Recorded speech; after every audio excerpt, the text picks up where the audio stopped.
back to the penultimate session of today's events.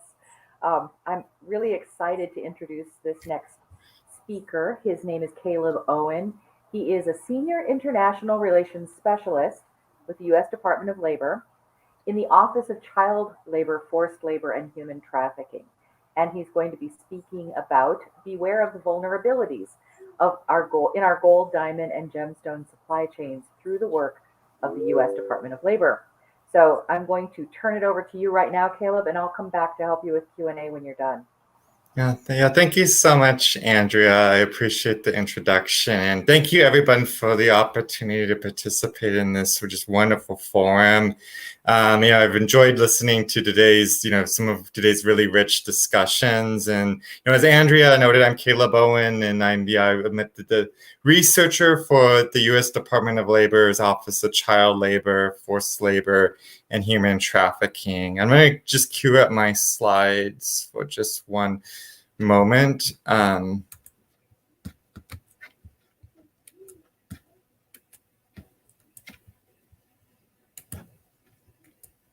Sorry about that. Hope everyone can see me, and if Andrea, feel free to jump in if the slides aren't showing up. But speaking with you today reminded me of my own affection for Chicago. As a former Midwesterner before joining DOL, my family and I frequently visited Chicago for academic conferences, and I think a highlight of our trips was always visiting Chicago's famous, magnificent Mile District, admiring the different clothes, electronics, and jewelry. So my experience at DOL discussing and researching global supply chains and the often grave labor abuses occurring within them, makes me appreciate the privilege of living in part of the world that largely enjoys the benefits of consumer products. And I think all of us are here today because we want to contemplate how we can enjoy these privileges in ways that are ethical and mindful of the labor that goes into their production. It looks like your slides aren't loading. Oh, there they are. I guess there they are. So, okay, I'm leaving again. Okay, great. Yeah, thanks for, glad they showed up. But for the last 25 years, my agency's mission, has largely remained the same: to safeguard the dignity at work, both at home and abroad, by strengthening global labor standards, enforcing labor commitments among trading partners, promoting racial and gender equity, and combating international child labor and forced labor. And we believe that trade between nations should be fair, and profits should not derive from exploitation of children. And we care because both child labor and forced labor, they're particularly dehumanizing practices. And when we here at home are buying products that are made with forced labor or child labor, we're unwittingly contributing to mistreatment of men, women, and children. And we know too well that work in mines is particularly dangerous for children. And these images here, first on the left, from Burkina Faso, in the Philippines, both at gold mine sites, underscore the backbreaking and dangerous work that children, much too young, face in pursuit of gold. In my research for this year's child labor report, I read tragic reports about children in Zimbabwe losing their lives because of collapsed mines, and many more children suffered severe illnesses because of mercury exposure. And my research also found that exploitation of children does not end at the mine sites themselves, and mining areas were frequent sites for commercial sexual exploitation of girls, and the use of both boys and girls for illicit activities such as selling drugs. My colleague Jennifer Fendrick earlier today discussed how mineral extraction often feeds into exploitation of children in armed conflict. Mineral extraction interacts with local communities and social and economic structures, creating vulnerabilities to exploitation.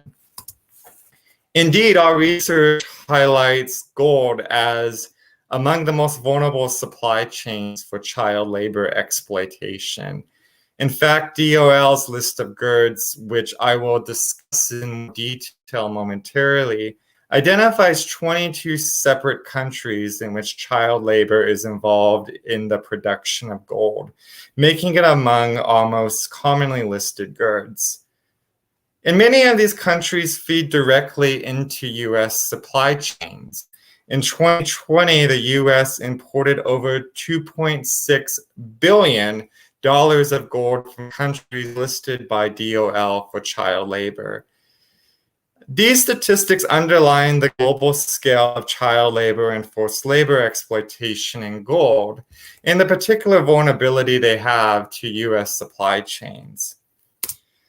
I think the main challenge in my view is just the complexity of mineral supply chains. And if this slide is confusing to you, that's exactly the point. And these are images from Responsible Business Alliance and OECD.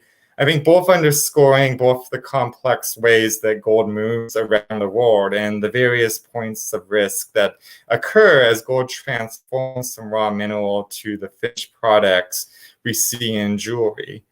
And these graphics do not take into account the rise of illicit supply chains. There's been substantial recent research on how gold is smuggled and trafficked through illicit channels, ending up in major trading houses in Dubai, India, and other places in the world, where it is then aggregated with gold from legitimate formal supply chains. These trends create significant macro-level challenges for traceability and the murky picture for understanding risk. Being an ethical consumer or distributor of jewelry, thus, I think requires a lens that is both global and local in scale. And in this vein, I would call out the work Susan has been doing in Zimbabwe. And her advocacy provides a wonderful example of the opportunities in understanding risk in jewelry supply chains, just not from a standpoint of avoiding it, but also thinking about how we can engage communities, local rights holders, workers, and governments to advance positive change. For our part, the Department of Labor is using all the tools at our disposal to empower workers globally. That includes monitoring and enforcing the labor provisions of trade agreements, carrying in-depth, reliable research and reporting, and providing strategic technical assistance around the world. An important step is empowering people with accurate and relevant information to be aware of where child labor and forced labor occurs, to understand the root causes, to know how to build more robust social compliance systems, and to be able to engage and understand the different points of leverage that we use to address the problem. And in doing so, I think we can appreciate the beauty and craftsmanship of jewelry, knowing that these products are not tainted by the sweat and toil of children around the world. So today, my work today will just to be provide an overview of DOL's work and information tools, looking at our top line reports, the child labor report, our list of goods produced by child labor or forced labor, and our other list of products produced by forced or indentured child labor. I also will tell you about some of our other resources, including our sweat and toil and supply chain apps, and our new Better Trade tool, which you can use for your research, as well as a resource to share with your colleagues and contacts in the field. So just to jump right in, I know a number of you may already be familiar with the Department of Labor's list of goods produced by child labor or forced labor.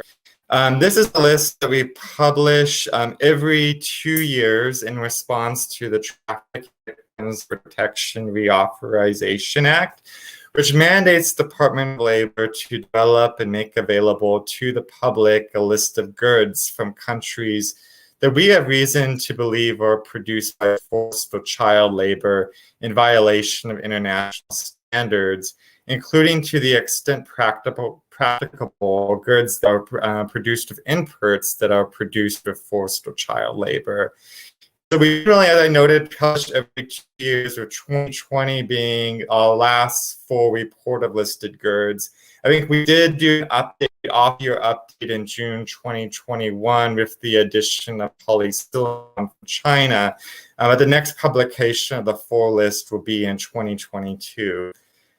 This list is one of our key tools that we use to raise awareness among governments and groups that these issues exist, and so that they can address them.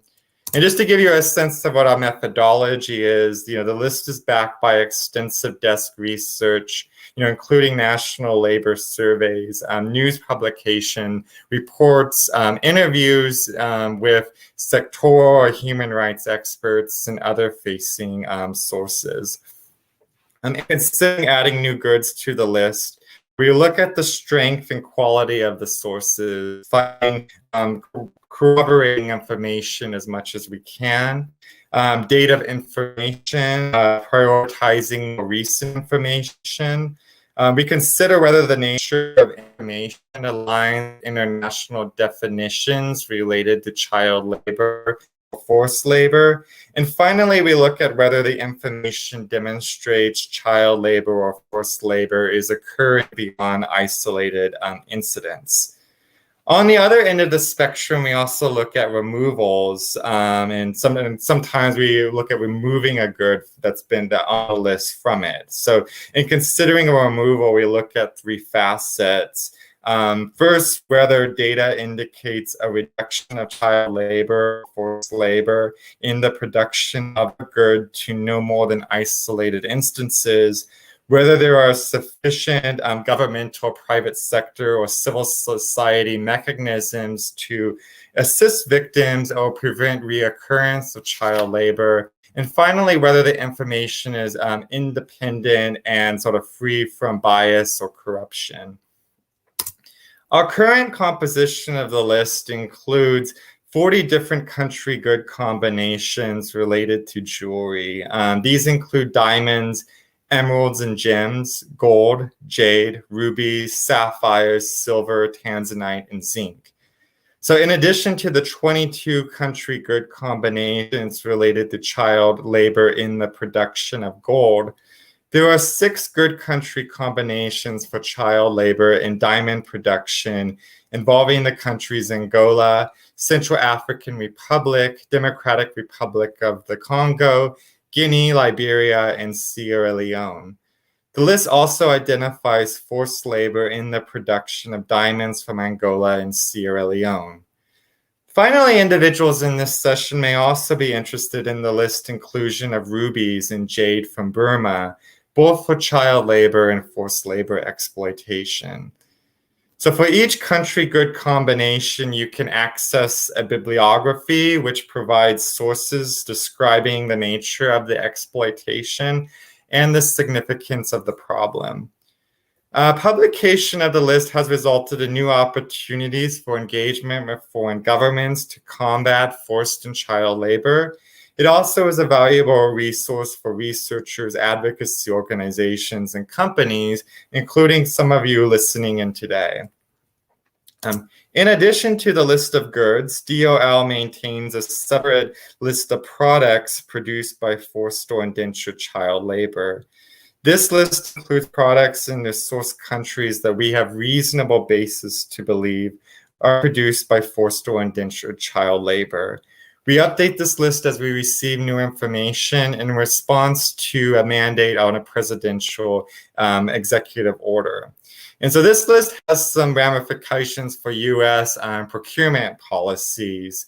So under U.S. government procurement regulation, federal contractors who supply products to the EO list must first certify that they've made a good faith effort to determine whether forced or indentured child labor was used in the production of the items supplied. And the current list includes gold from DRC and Burkina Faso among the 34 listed products. It is important to note when we're talking about these lists that a country having goods and products on either of DOL list is not always an indication of a wider problem. In fact, more goods and products can actually be an indicator of transparency, which is the first step in eradicating child labor and forced labor. Similarly, I think we also need to consider the efforts governments have made to address problems of child labor or forced labor, as well as the broader system of laws, enforcement policies, and social safety nets. These facets are critical to ensure that children in child labor are removed from work, and also to prevent both children and adults from exploitation. So it's in this vein that our other main report, the findings on the worst forms of child labor, or child labor report, is an important complement to the DOL list. So we publish the child labor report every year, and this one is in fulfillment of the Trade and Development Act, or TDA, which requires the Department of Labor to Congress its findings on trade beneficiary countries' implementation of international commitments to eliminate the worst forms of child labor. The main purpose of this report is, like the list, is awareness raising and raising awareness about child labor as it occurs around the world, and to promote efforts to address it. We seek, we want to, provide timely, relevant information and analysis on child labor to inform and raise awareness among public and private stakeholders in the U.S. and in each country that we cover in our report. So this year's report is our 20th edition, and it covers 131 U.S. trade beneficiary countries.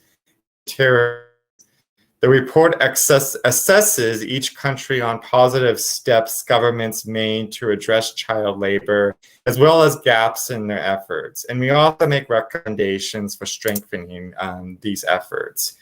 So this slide shows the breakdown of our 5 assessment levels. Starting at the top, significant advancement, our highest assessment, moving down, moderate advancement, minimal advancement, no advancement, and finally, no assessment. These assessments are based on whether countries made meaningful efforts during the reporting period in all, some, a few, or none of the areas of laws, enforcement, coordination, policies, or social programs. A country making significant advancement entails that it would have made meaningful efforts across all relevant areas in which they have gaps, and as well as having a baseline floor of legal enforcement and social protections. In some cases, we assess countries as having minimum advancement because of laws, policies, or practices that we think are particularly regressive for the elimination of the worst forms of child labor. And a country may also receive an automatic no advancement if it is complicit beyond isolated instances in forced child labor. So you can see on this slide just the global breakdown of the different assessments from our most recent report. Beyond assessment levels, discussion of the situation of child labor in each country and highlighting government's efforts made during 2020, the report also serves as a roadmap for action, offering nearly 2,200 country-specific recommendations to address these injustices and protect children through improved laws, enforcement policies, and programs. The companies and businesses rely on these reports as critical input into risk assessments to conduct due diligence on the supply chain, to develop strategies to address child labor, and identify points where they can engage local and national governments.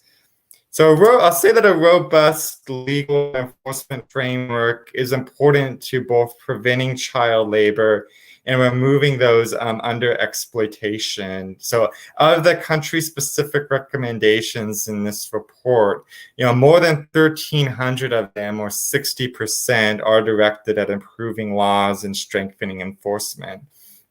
More than 40 countries for example, failed to meet international standards when it comes to having laws protecting children from commercial sexual exploitation, illicit activities such as production and trafficking of drugs, which are all forms of exploitation that I talked about that we frequently see at mining sites and in communities. And a number of these countries are already on our list for child labor and production of minerals, commonly used in jewelry, including Burma, Angola, Suriname, Ghana, Tanzania, and Senegal. Our report also finds that several countries that we documented as having child labor concerns in the production of gold, diamonds, and other inputs for jewelry have inadequate legal standards related to education, including compulsory education laws and free education. And I think a key takeaway from this year's report is that education is so critical to keeping children out of work. I mean, when schools are closed, children are much more likely to end up in the mines or in other forms of child labor. And I think this was a very unfortunate trend from this year's report. The COVID-19 pandemic led to widespread closure of schools, and more than 150 million children fell into poverty during this period, increasing their vulnerability to child labor. Hundreds of millions did not attend school in 2020, and at least 24 million children may drop out of school permanently. I'll say that we can't attribute all of these effects, though, specifically to the pandemic. In the devastating school closures we saw in 2020, followed what had been years of stagnant progress in getting and keeping children in schools, with 37% of the countries and territories in this report actually seeing declines in primary school completion rates from 2015 to 2019, even before the onset of the pandemic. So these trends do not bode well for the state of child labor around the world, and it exacerbates the risk of children working in mineral supply chains. So for example, in the Central African Republic, where children in rural areas work in artisanal diamond and gold mines for long hours without protective equipment, an estimated 1.4 million children left the school system in 2020. Many of these children have not been able to return due to conflict and economic hardship. When it comes to child labor at mine sites, some children are at more risk than others. For example, in Angola, undocumented Congolese migrant children enter Angola for work in diamond mining districts. In some face forced labor or commercial sexual exploitation in mining camps. These findings taken together, underscore the importance of strong social safety nets, including access to education to prevent children from falling into economic exploitation. Almost a quarter of the suggested actions found in the report are related to social programs. Chief among them are ensuring programs address barriers to education and instituting new programs to address child labor in relevant sectors. And nearly 40% of these social programs and actions are specific to countries related in sub-Saharan Africa. So you can access both the child labor report and our other reports on the Department of Labor's website. However, an even quicker way to obtain this information is in our Sweat and Toil app. Sweat and Toil helps you sort by region, country, GERD, and type of exploitation, all without needing an internet connection. And new this year, the Sweat and Toil app now includes information on our current and past projects to combat child labor and forced labor around the world.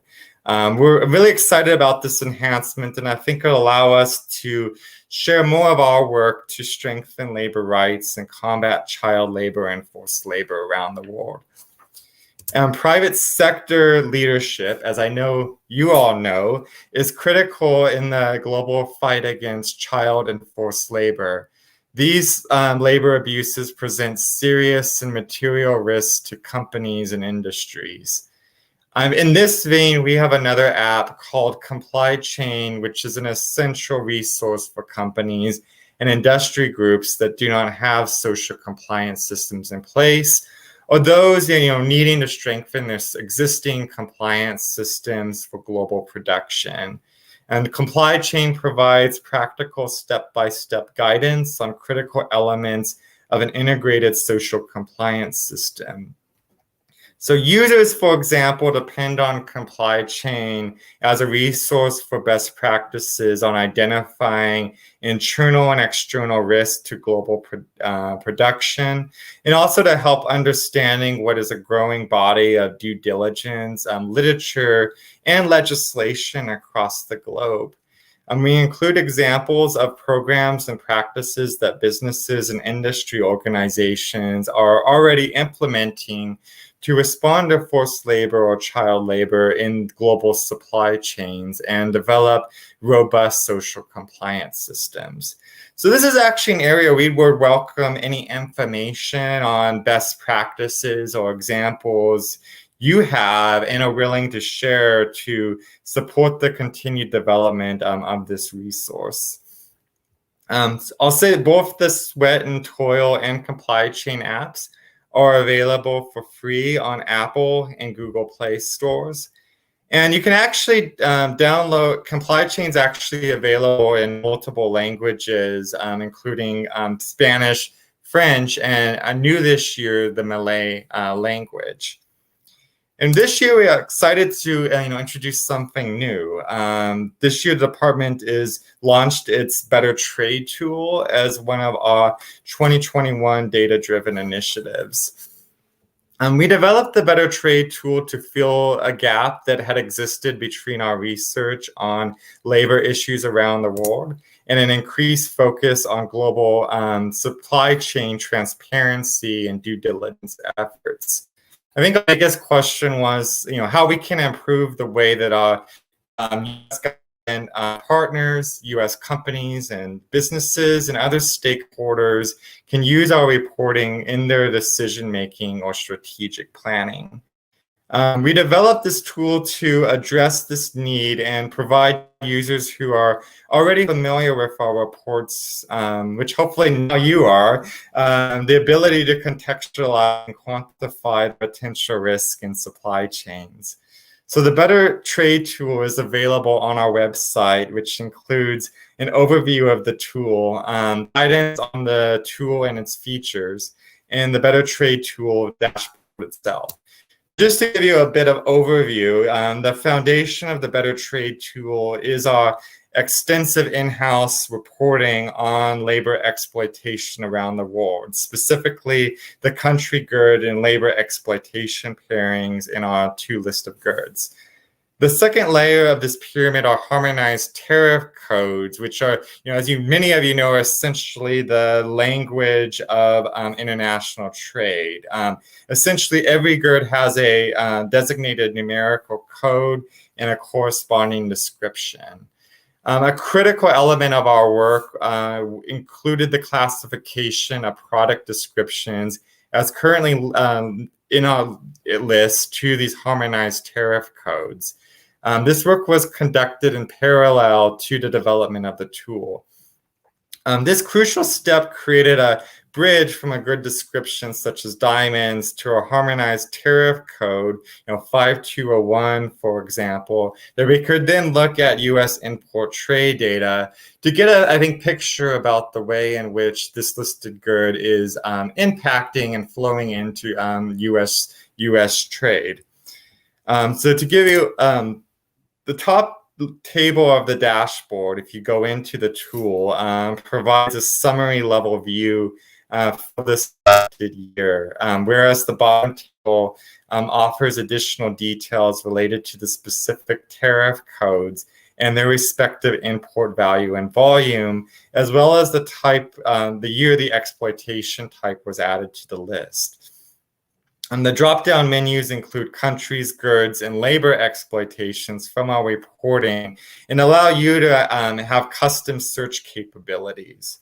So for example, let's say a retailer who's sourcing in diamonds and they want to understand the potential risks related to labor rights in their supply chain. Select diamonds from the drop-down menu. And the top table captures the countries included on a list, the type of labor exploitation, and importantly, the value of trade to the United States.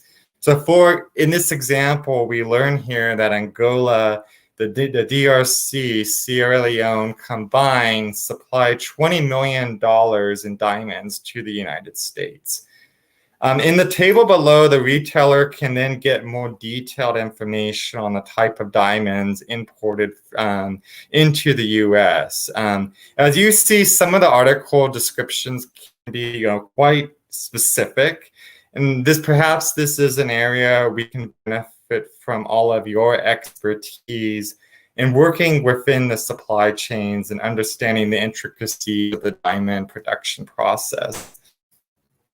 I'll add that this version of the Better Trade tool is considered beta release. This year, we're focusing on laying the groundwork of the tool and integrating its various data elements. So this release sets the stage for potential uses in the future and is really just the tip of the iceberg. At the moment, Better Trade tool only provides information about direct trade flows to the United States. And as I discussed, mineral supply chains are quite intricate and globally expansive. A country's supplier of diamond-based products to the U.S. might not be the same as its source destination. I'll say that even in these cases, the Better Trade tool can still be useful, particularly by connecting the goods on our list to these internationally applied tariff codes. And this information can help users in their global supply chain tracing. So for example, here, I took this example from diamonds, using 7102, the tariff code, and putting it into the UN Comtrade database. I'm using the Democratic Republic of Congo as the country reporter. Looking at exports, we can see large flows of diamonds from DRC to places like Belgium and United Emirates.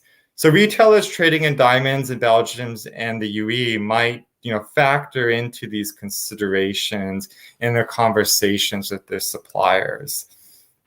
So I think, some caveats, obviously these statistics do not necessarily account for the transformations that occur to the mineral from its source destination, as a raw, as a raw mineral to the final product. And so the tariff designations will ultimately change as the initial raw mineral transforms across the supply chain. And also, as I said before, I think it's important to understand that, like with the information on the list, just because a good comes from a source country where child labor or forced labor is occurring, it does not automatically mean that there is child labor or forced labor in the supply chain. So our resources are primarily to flag potential risk, with the idea that businesses will use that information to conduct further research and have conversations with their suppliers and stakeholders. So in addition to the streamlined platform we're making available on our webpage, we're also making a couple of dynamic visualizations available on our Tableau public site, also accessible through our webpage. For example, this dashboard highlights the countries included in our TVPRA and EO list for gold. I think the gradient coloring here shows countries that had the most trade impact on the US between the years 2016 and 2020. So if you hover over the countries on the map, and for example, hover over Colombia, it shows you the total aggregate trade value of gold to the US during the period. And finally, by clicking the country, you can see the specific information according to specialized tariff code descriptions. So here's one more visualization, just I'm showing diamonds. As of gold, you can see the gradient coloring to understand the amount of trade flow to the US from countries listed on the TVPRA and EO list for either child labor or forced labor in diamond production. So we're really excited to promote the connection that the Better Trade tool offers between trade data on labor exploitation and global trade. And we're hopeful that this tool empowers users to make better and more strategic data-based decisions about their supply chains. So we hope, these different reports and resources will be of use to you. And, I've really, the mission of, I think, this conference to think about how we can create and enjoy jewelry in ways that are socially sustainable and fair to workers and communities is so critical. Yet, as you've been discussing today, it's far from an easy question. And mineral supply chains are very complex and often entangled in very fraught regions of the world in terms of poverty, conflict, migration, and general economic and social vulnerability. Our office, we approach these challenges from the standpoint of empowering stakeholders with knowledge. Whether it's to understand where risks are or how to mitigate potential vulnerabilities in their supply chain. And we also recognize the importance of engagement with workers, communities, invested in minerals, civil society, and of course, governments. And our reports and our tools provide resources to help you initiate these conversations. And I would also just like to highlight, too, the work of our technical assistance projects to strengthen due diligence and traceability, raise awareness, build capacity within governments, and empower workers and those vulnerable to exploitation. For example, our Polaris project in Colombia works with over 40 civil society organizations to address child labor and other acceptable working conditions in artisanal and small-scale gold mining. And you can find more information about our projects on our website. So finally, and lastly, we would just welcome your perspectives and information that you might have to advance our own understanding of labor and human rights, whether that's related to the different minerals you're working with, or in general to improve our reports and resources and make them more useful to you. With that, I will go ahead and close and my comments and invite any questions or feedback from the audience. Thank you very much. Thank you. That was amazing. So we come to this conference to learn and then to act. And you just gave us so much actionable material. So that was fabulous. We do have some questions from the audience. The first one is from Will Nevins. He wants to know, does this data use the US regulations and laws around child labor, or does it reflect the local governance on laws and regulations? And how are the conflicts and differences and nuances in those laws negotiated? Yeah, and that's a great question. And I think, generally our approach and, keeping in mind that, we are looking at, particularly for the TDA report, we're looking at, how countries have responded to child labor with respect to their international commitments. And so the governing structure, in terms of, global, international commitments around child labor has been the ILO Convention 138, the minimum age convention, and I think very importantly ILO 182, the worst forms of child labor convention, and those kind of provide us with the commitments outlined in those conventions, which gratefully, most of the countries and territories in the world have ratified or acceded to kind of provide us with kind of the roadmap to engage and kind of and assess countries, how countries are, working to eliminate child labor with respect to the commitments they agreed to. Excellent. That was a question I had too, so thanks for asking it, Will. Susan would like to know, is there information in these tools to research child or forced labor in the clothing and fashion industry?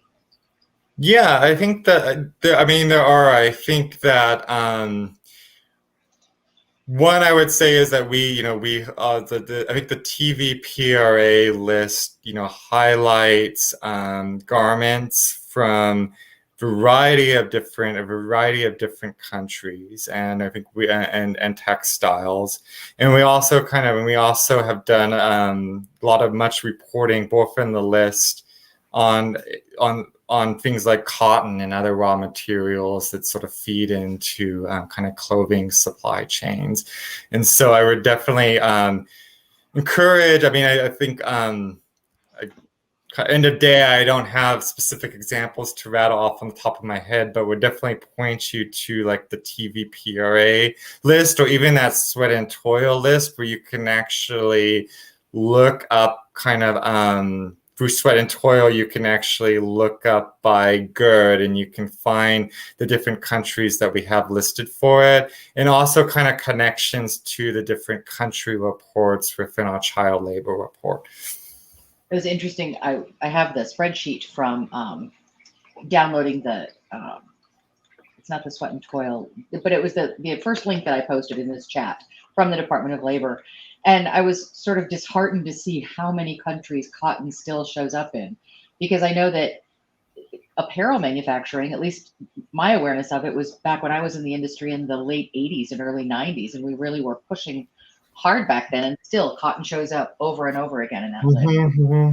Yeah, I think kind of commenting, I think in capacity of just as an individual analysis, I think, historically, cotton, in terms of like the requirements and its labor intensity, I think has been just historically a crop that's been very much prone to exploitation, yet it's so integral in kind of global textile production. And so, hopefully, through your information sharing and, identifying, where potential child labor and a lot of times forced labor issues are, in global supply chains, and and how we can maybe also think about connecting that up to upstream producers of clothing. There can be maybe we can hopefully facilitate kind of some global change and work to sort of eliminate labor exploitation in that area. Yeah. You gave a statistic early in your talk. You said that the list shares 156 goods from 77 countries. And it made me wonder, do you have a sense of the trend over time? Is it getting any better? Is it getting worse? Is it about the same? Like, is this kind of like the whole child labor discussion we've been having earlier in the day, where child labor has actually exploded again recently? And is the list growing relative to that?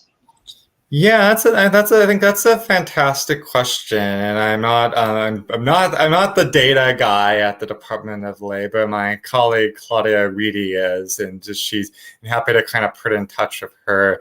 I think in general, I think my sort of sense and read on it is maybe like I think we're starting to see certain places in the world kind of cropping up more, and I mean, for example, we added, many goods to the list from China in the last period, just alone from the the exploitation of Uyghurs and Xinjiang province, and I think that's been an area where our list has particularly grown in recent years, and and I think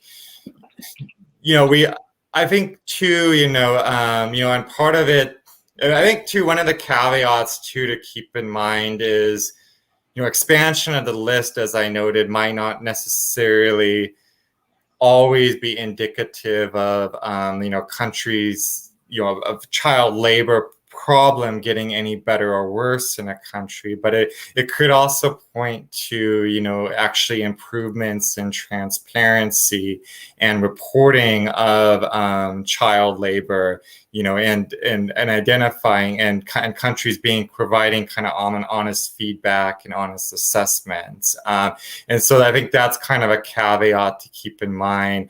I think to kind of go back to the answer, I think yes, I think child labor overall I think we're seeing, I think for the first time in decades, actually a reversal in what had been, declines in number of children working. I think we see exacerbation of trends, I think, including in gold mining, as artisanal gold mining becomes oftentimes a coping mechanism for impoverished families to fill in lost income as businesses were closed as in the pandemic. Climate change and some of the agricultural and the agricultural distresses that has, I think, pushes people into sectors like a mining. So I think it's maybe not just sort of a question of getting better or for worse, but also where these changes are increasing and where the nature of exploitation is increasing. Good points. Always good to remember how to read our data, right? Your point particularly about increased transparency is a good reminder.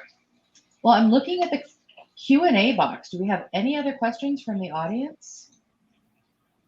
There are a couple of polls out there. You guys can take a look in the feed at the polls.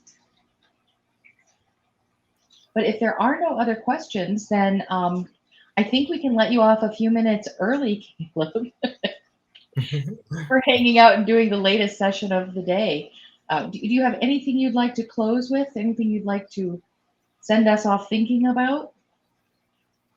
Oh, I mean, I think I appreciate, just so much. I think this venues like this that I think bring people together, and I think and I think discussing too, just not thinking about risk, from a standpoint of avoiding it, but also recognizing just importance of engaging communities and using all points of leverage to get change. And I think, and I hope this is an area where our reports and our knowledge tools can be empowering and useful. And definitely please, reach out to me by email if any thoughts come up after this conference. And I'm happy to, have extended conversations with anyone in the audience, so point them into the right resources that we have at Department of Labor to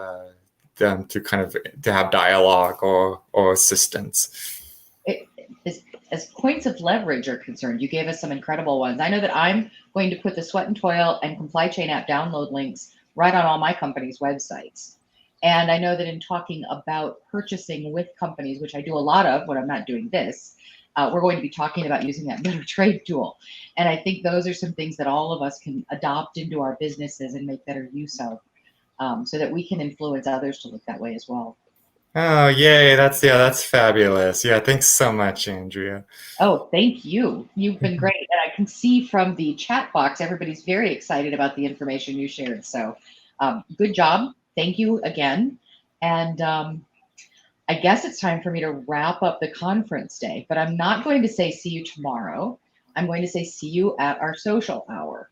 And you can head straight over to the link as we finish up here. You don't have to wait till 4:30. It's easy. Just click the link, put your name in the box, step in a room. And from there, everything becomes abundantly clear. It's quite simple. So thanks everyone for a fabulous first day of the conference.